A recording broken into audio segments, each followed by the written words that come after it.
It's a snack that's made to stack. Unlike other chips that come in irregular shapes and sizes, these chips have a uniform concave shape that allows them to tightly interlock and fit neatly in a tubular container.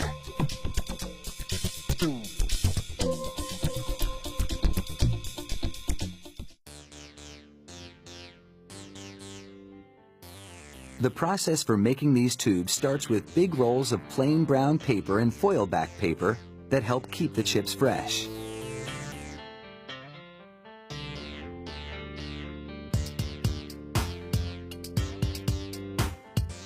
The streams of paper travel across rollers that apply a coat of glue. The paper layers then twist around the mandrel that's turned by a big belt. The belt also presses the glued layers together. Next, the label paper gets a coat of glue. This helps it stick to the paper on the mandrel. A camera photographs the white edging on the label paper, then relays its location to a set of circular knives.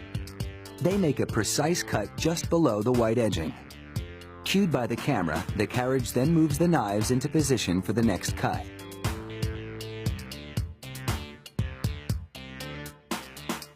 The tubes then head into a turning station, a box with a pathway inside that flips the tubes right side up. Hot metal heads curl the tops to accommodate lids.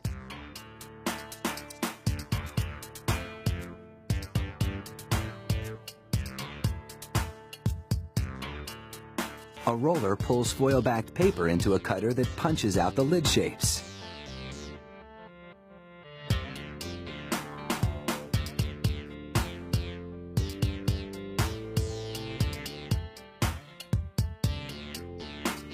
Little vacuums take the lids to the tubes and heat seal them on.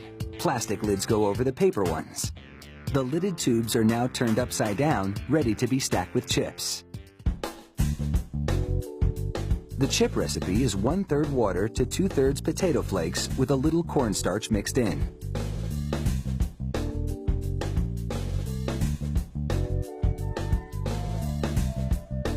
A conveyor delivers the mix to an auger which disperses it. Then it sets out on the production line.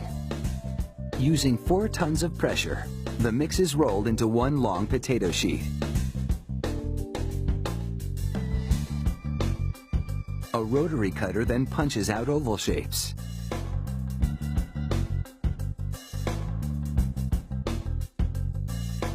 A device pulls away the scrap dough, leaving flat, uncooked chips. This scrap dough goes back into the chip-making process, while the potato chips head for the fryer.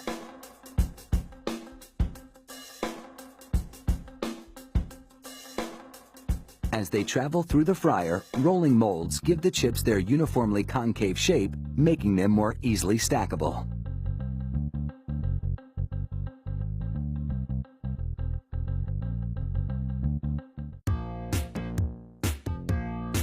The chips spend 11 seconds in hot oil crisping. Then they travel under blowers to get rid of excess oil. The chips get a coat of seasoning, then do a backflip off one conveyor and onto another, falling into neat piles. A worker inspects the rows of chips. Then it's on to another conveyor that shakes them up to loosen the stack.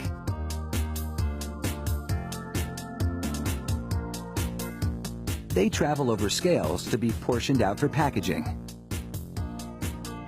Automated spoons shove the chips into the open ends of the tubes. Guides tap the tops of the tubes to nudge the chips into position. Grippers then lower the stacks of tubes to a station where spinning heads force metal bottoms onto them. Now, they're ready for shipping. It takes about 20 minutes to make a tube of stackable chips, but it takes less time to polish them off.